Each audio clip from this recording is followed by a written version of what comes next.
Students, good morning to all. Welcome to my class in Standard 5th English 1. Unit number 10 है जो है the सुप्रेमो। जो हम वो एक पोयम है जो हमने लर्न कर लिए, कुछ एक्टिविटीज हमने कर ली है। लास्ट में एक्टिविटी नंबर 6 तक हमने कंप्लीट किया था। आगे एक्टिविटी नंबर 7 से हम कंटिन्यू कर रहे हैं। ओके, उससे पहले आपको रिवाइज कर लेते हैं कि द सुप्रेमो यानी क्या है। द सन, सन है, the sun is the king of the sky. Sun है वो स्काई का किंग है और एक किंगली वे से वो आता है और एक राजा की तरह वो आता है और पूरी दुनिया पे रूल करता है। और जब नून का टाइम होता है तो वो अपने थ्रोन पे बैठता है, सिंहासन पे बैठता है। और जैसे किंग आता है तो स्टार्स और मून को वो कहता है कि बी गॉन, है ना, यानी कि यहाँ से चले जाओ। ओके, इसका मतलब कि जब सन आता है तब स्टार्स और मून है वो दिखना बंद हो जाते हैं। जैसे उसने स्टार और सन को ऑर्डर दिया, ओके, यहाँ से चले जाओ, ऐसा, है ना। फिर क्या होता है, पूरे दिन वो रूल करता है, पूरी दुनिया पे राज करता है किंग। जब शाम होती है तब धीरे धीरे धीरे वो अपने जो सिंहासन है उस ऊपर से उतरता है और चला जाता है। तब क्या होता है, नाइट आ जाती है और फिर से स्टार्स और मून वो सब दिखने लगते हैं, है ना। तो आगे हम एक्टिविटी नंबर 7 से कंटिन्यू करते हैं।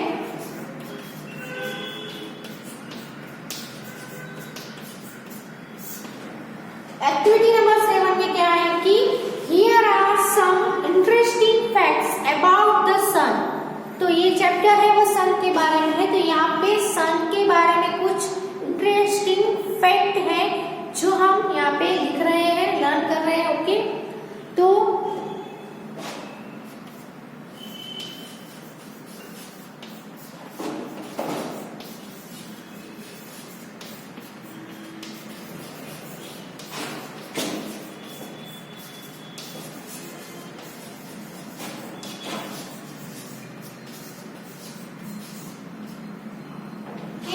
some interesting facts about the sun. Okay, इसमें पहला फैक्ट है the sun is a star found at the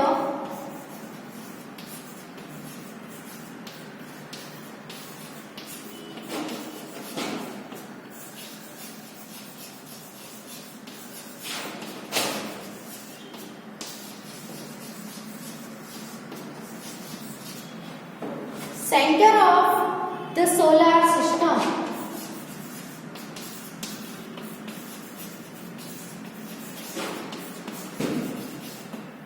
okay, तो सन है वो एक स्टार है। तो पूरे जो स्काई है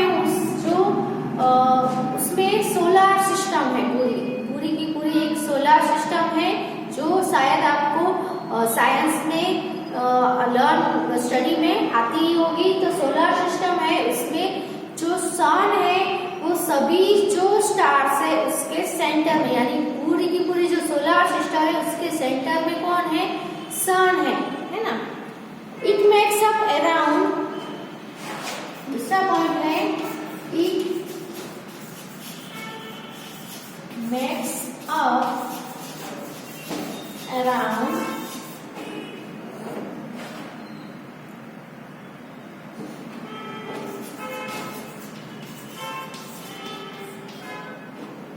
99.86% of the solar system's mass.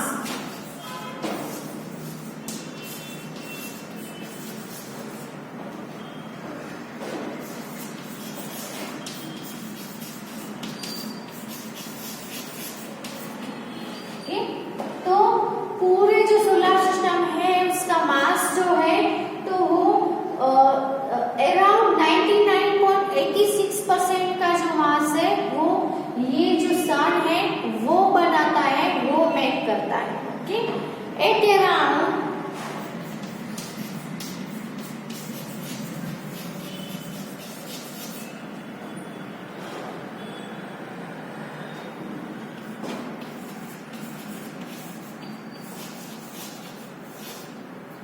Means के 13,92,000 किलोमीटर्स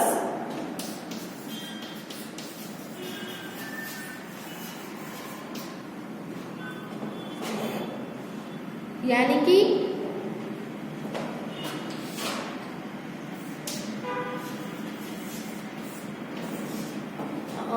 8,65,000 miles. Okay. Wide. तो सन है, वाइड है, कितना वाइड है, कितना जो हम बोले तो 13,92,000 किलोमीटर है ना। 1 किलोमीटर भी कितना होता है, तो ऐसे कितने किलोमीटर से यहाँ पे 13,92,000 किलोमीटर वाइड है। कौन है? सन। तो हम अभी यहाँ से सन देखे तो हमें डूबता हुआ सन देखोगे तो इतना दिखाई देता है ना। तो हम सन से इतने दूर है, जो सन हमें इतना बड़ा होने के बावजूद हमें इतना दिख रहा है ना, इतना छोटा दिख रहा है। मीन्स कि वो कितना बड़ा होगा तब हमें यहाँ से हम उसको देख सकते हैं, है ना। तो कितना बड़ा है वो? 13,92,000 वाइड है। द सन्स डायमीटर, सन की जो डायमीटर है वो कितनी है?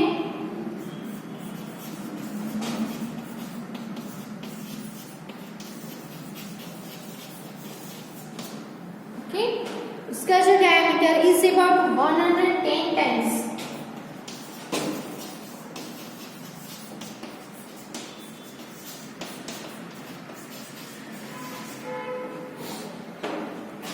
wider than the Earth's.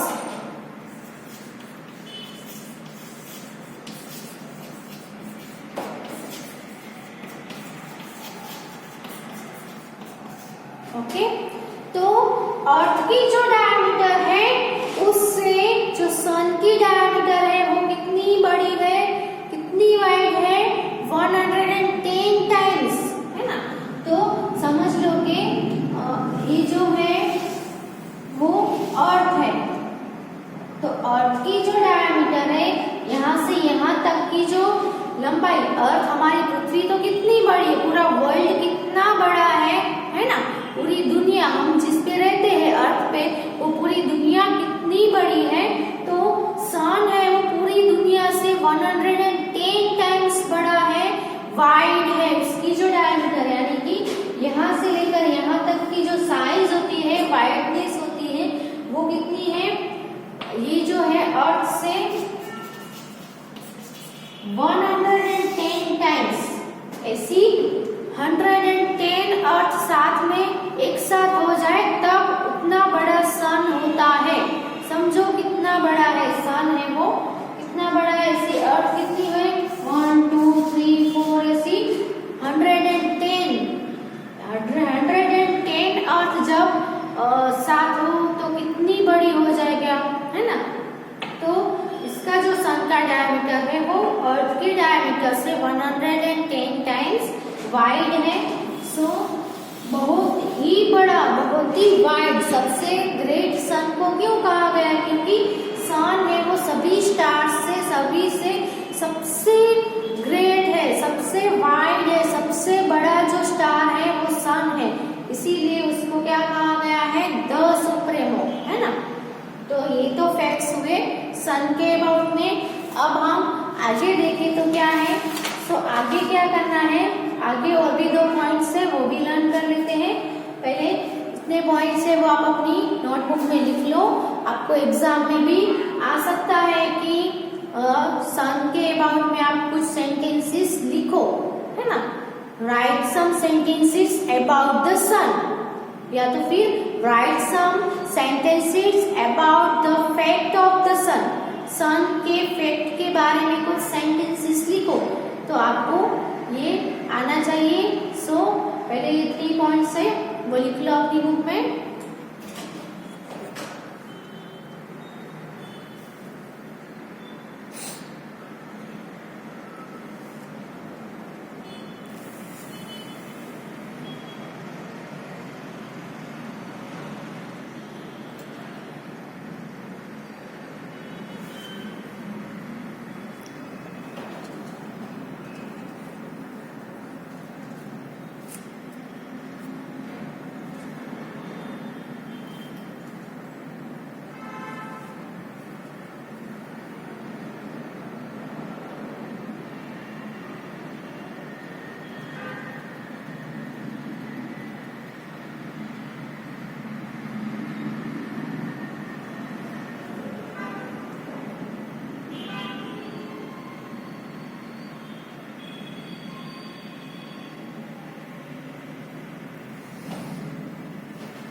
Next point है वो लिखते हैं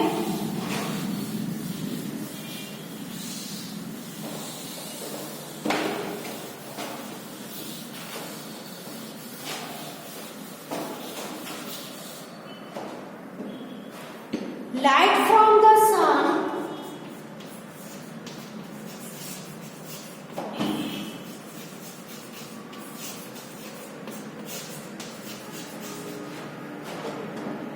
reaches the earth in around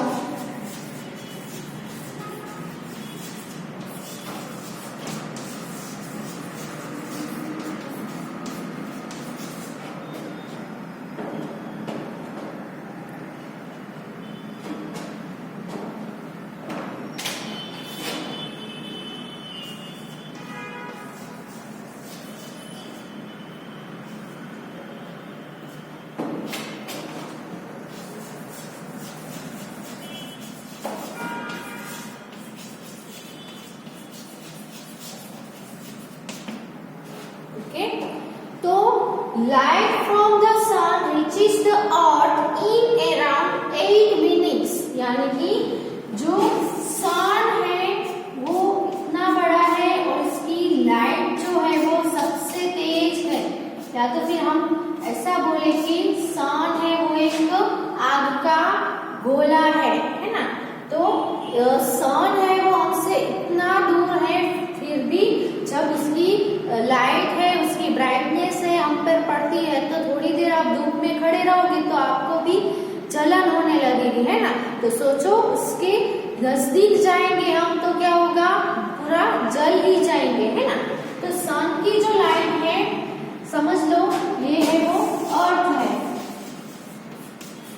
okay, तो सन की लाइट अर्थ पर पड़े, ऐसे उसकी लाइट यानी कि उसकी ब्राइटनेस है, उसकी किरणें हैं, वो अर्थ तक पहुंचने में, उसको सन की लाइट को अर्थ तक पहुंचने में, यानी कि हम जहाँ पे रह रहे हम अर्थ पे रह रहे ना, तो अर्थ पे सन की लाइट को पहुंचने में कितनी मिनट लगती है, 8 मिनट लगती है। ओके, कितनी मिनट लगती है, 8 मिनट्स। ओके, ये आपको याद रखना है।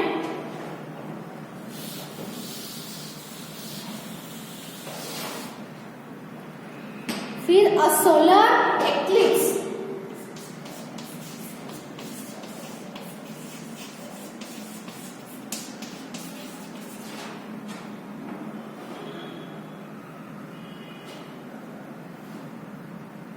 occurs when the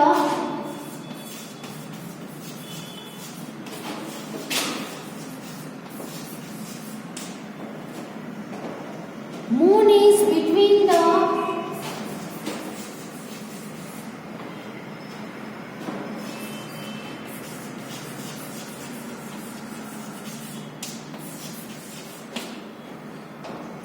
sun and the earth।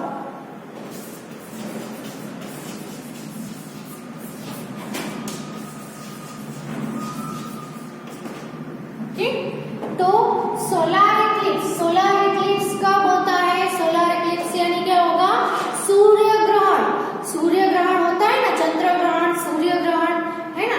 तो सूर्य ग्रहण है वो कब होता है, तो when the moon is between the sun and the earth, जब सन और अर्थ के बीच में मून आ जाता है तब सूर्य ग्रहण होता है। यानी कि सन है वो ऐसे सेंटर में होता है, उसके आसपास सभी प्लेनेट होते हैं और सभी जो स्टार्स है वो ऐसे राउंड, उसके राउंड घूमते रहते हैं। तो यहाँ पे जो है वो है मून है, और यहाँ पे समझ लो यहाँ पे अर्थ है। ये जो है वो क्या है, अर्थ। आपको पता ही है कि जो ये क्या है, सन। ओके, तो जो अर्थ है, मून है, वो जो सन है उसके अराउंड चक्कर लगाते हैं, और जो जहाँ पे है वहां पे भी वो घूमते रहते हैं। यानी कि सन है वो अपनी जगह पे ही रहता है, उसके आसपास सभी स्टार्स है वो घूमते रहते हैं। तो अर्थ है वो समझ लो यहाँ से से यहाँ तक घूमने में उसको कितना टाइम लगता है? 1 ईयर लगता है। 1 साल कब होता है? जब अर्थ है वो सूर्य के आसपास एक चक्कर है, एक राउंड है वो कंप्लीट कर ले, तब 1 साल कंप्लीट होता है हमारा। ओके, और जो अर्थ है वो अपनी जगह पे भी राउंड राउंड घूमती है और सन के अराउंड भी राउंड राउंड करके घूमती है ना। तो वो पूरे अर्थ है ऐसी घूमती रहती है, घूमते घूमते घूमते वो सन के आजू बाजू भी चक्कर लगाती है, राउंड लगाती है। तो अर्थ जब अपनी जो अपने प्लेस पे ऐसे घूम के जब पूरे फिर से इधर आएगी, पूरा एक राउंड करके खत्म करेगी, तब एक दिन होता है ना। तो सन है वो यहीं पे होता है, समझ लो मैं अर्थ हूँ, ये सन है। ओके, तो पृथ्वी के सामने जब ये पार्ट है तब सन, हम अभी मैं है ना यहाँ पे सीधी खड़ी हूँ, सन के सामने खड़ी, इसलिए मैं सन को देख सकती हूँ। सन की किरणें भी मेरे, उसकी जो लाइट है वो मेरे ऊपर पड़ेगी, लेकिन मेरे पीछे, मेरे पीठ के ऊपर उसकी लाइट पड़ेगी? नहीं पड़ेगी ना। तो जब पृथ्वी का जो साइड सन के सामने होता है उस साइड दिन होता है और पीछे वाले साइड पे रात होती है। तो जब धीरे धीरे घूम के जो अर्थ है वो धीरे धीरे ऐसे घूमती जाएगी, तो दिन में से धीरे धीरे धीरे रात होगा और फिर से सामने आती जाएगी, तो धीरे धीरे सवेरा होता जाएगा, है ना। तो इसका मतलब सुबह जब सन राइज होता है और सन डूबता है, इसका मतलब सन है वो राइज होके डूबता नहीं है, अर्थ है वो सन के सामने से ऐसे घूमती है, इसीलिए सन आता है फिर चला जाता है, फिर आता है फिर चला जाता है। पीछे की साइड सन नहीं दिखेगा, आगे की साइड सन दिखेगा। और पृथ्वी और सन के बीच में मून है, तो मून भी क्या करता है? ऐसे राउंड घूमता है ना। लेकिन जब मून राउंड घूमता है और तीनों एक साथ एक ही जगह पे तीनों लाइन में आ जाएंगे, तब क्या होता है? सन और पृथ्वी, अर्थ के बीच में जब मून आ जाएगा तब क्या होगा? सूर्य ग्रहण होता। क्या होता है? Solar eclipse. सोलर एक्लिप्स कब होता है? तो मून घूमता है, पृथ्वी भी घूमती है, लेकिन घूमते घूमते एक बार तो पूरे साल लगेगा, लेकिन पूरे साल में एक बार तो सब एक साथ होंगे ना, तीनों एक लाइन में एक बार तो आएंगे ना पूरे ईयर में। तो जब तीनों एक ही लाइन में आ जाएंगे तब सूर्य ग्रहण होता है, क्योंकि सन उसका जो लाइट है वो मून के ऊपर पड़ेगा, इसकी वजह से बीच में मून आ गया, इसकी वजह से सीधे सीधे लाइट है वो अर्थ पर नहीं आ सकेगी, इसलिए इसको हम क्या बोलेंगे? सोलर एक्लिप्स यानी सूर्य ग्रहण। के समझ में आया? सोलर एक्लिप्स कब होता है? तो solar eclipse occurs when the moon is between the sun and earth। जब मून है, ये है वो मून है, मून है वो अर्थ और सन के बीचों बीच आएगा, तब सोलर एक्लिप्स होता है। Okay, understood? तो लिख लो अपनी बुक में, ये वाला है, ये 2 पॉइंट्स है वो। ओके, फिर हम आगे क्या करेंगे?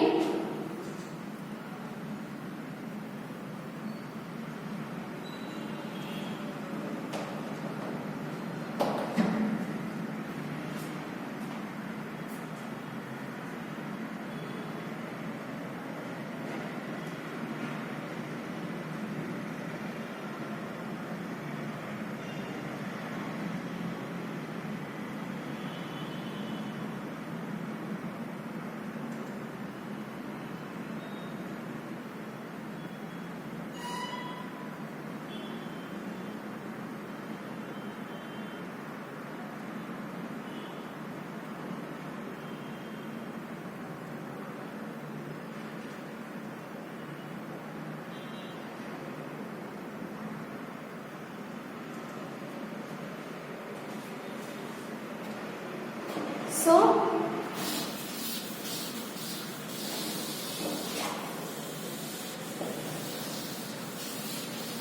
जो फैक्ट अबाउट द सन थे वो हमने लर्न की। अब आपको क्या करना है? Now you find out some facts about the moon. अब आपको कुछ फैक्ट है वो मून के बारे में भी फाइंड आउट करने हैं। You can use the internet and library for getting this information and share it with your classmates. Okay, तो मून के बारे में जो फैक्ट्स है वो आप गूगल पे सर्च करके, इंटरनेट पे सर्च करके आप मून के अबाउट में जो फैक्ट्स है वो ला सकते हो, या तो फिर लाइब्रेरी में बुक्स है, बुक्स होती है मून के अबाउट में, उसमें भी आपको फैक्ट्स है वो मिल जाएंगे। सो यहाँ पे भी आपको 5 फैक्ट है वो मून के अबाउट में भी लिखने हैं। So let's write about the facts of about the moon. Okay,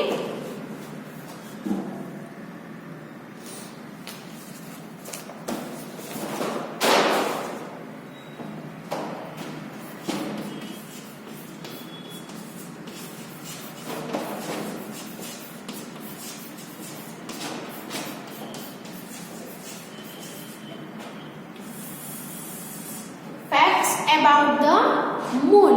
okay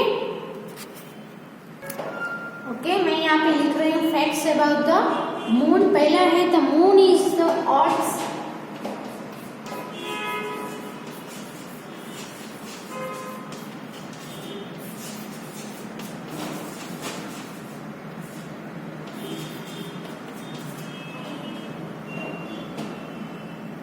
only natural satellite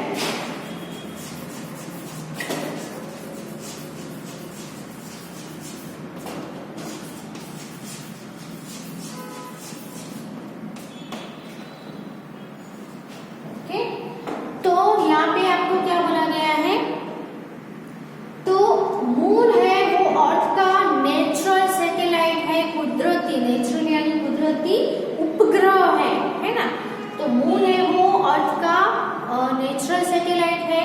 natural यानी कुदरती सैटेलाइट्स है। कुछ सैटेलाइट्स है वो मैन मेड भी होते हैं। हमारे अर्थ में से भी हम कुछ उपग्रह है वो हम स्पेस में छोड़ते हैं, लेकिन जो मून है वो कैसा है, नेचुरल सैटेलाइट है, यानी कि नेचुरल उपग्रह है किसका, पृथ्वी का, अर्थ का। ओके, और natural satellite is a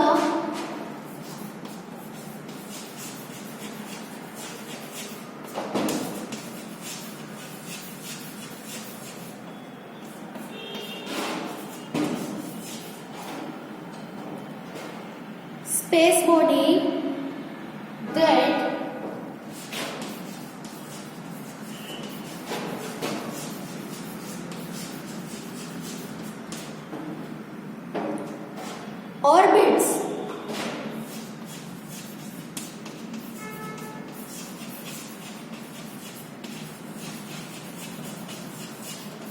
orbits यानी goes round, यानी राउंड घूमता है ना, goes round a planet।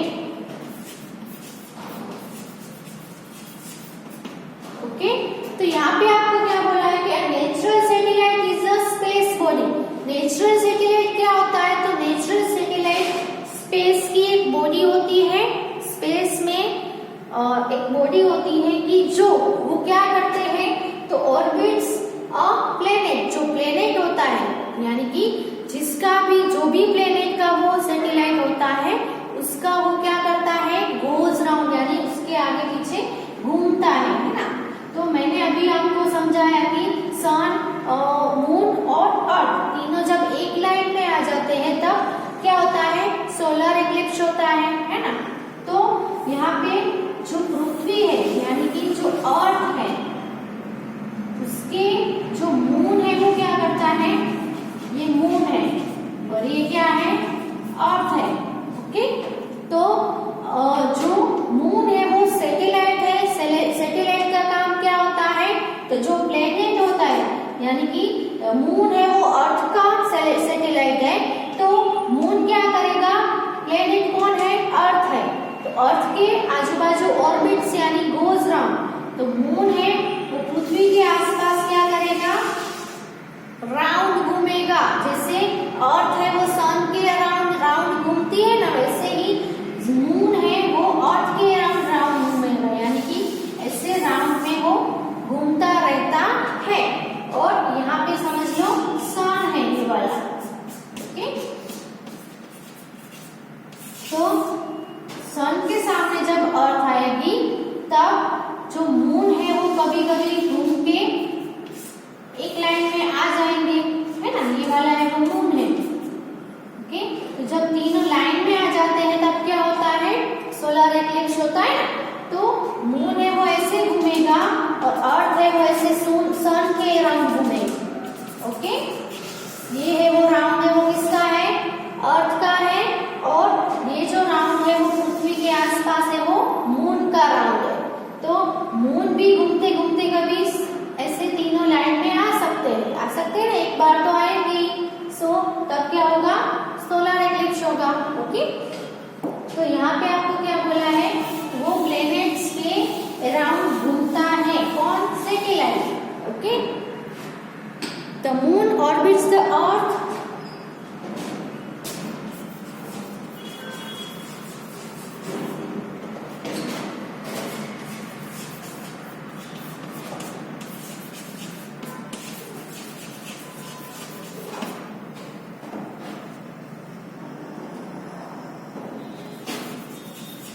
every 27.3 days। Okay, तो जो मून है वो जब राउंड होता है वो उसका राउंड कब खत्म होता है, 27.3 डेज जब होता है, यानी कि 27 डेज पूरा, और 28वां दिन है वो कैसा होगा, हाफ से भी कम होगा, है ना, तो क्वार्टर होगा। ओके, तो इतने दिन है वो मून को एक राउंड खत्म करने में लगता है। पृथ्वी तो कितनी बड़ी है, उसका पूरा राउंड खत्म करने में मून को कितने डेज लगते हैं, 27.3 डेज लगते हैं। ओके, ये हुआ पहला फैक्ट अबाउट द मून। अब आप डिस्टेंस देखें तो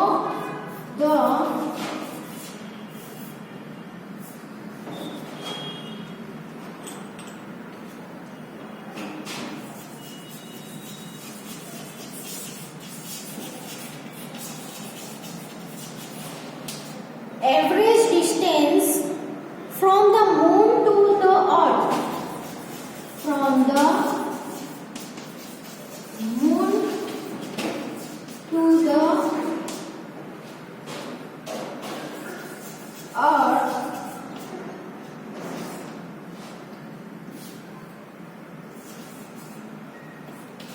is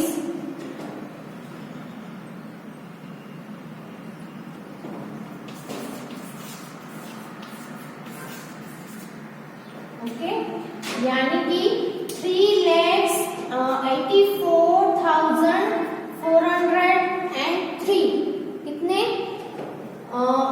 3,84,403 किलोमीटर्स। Okay, kilometres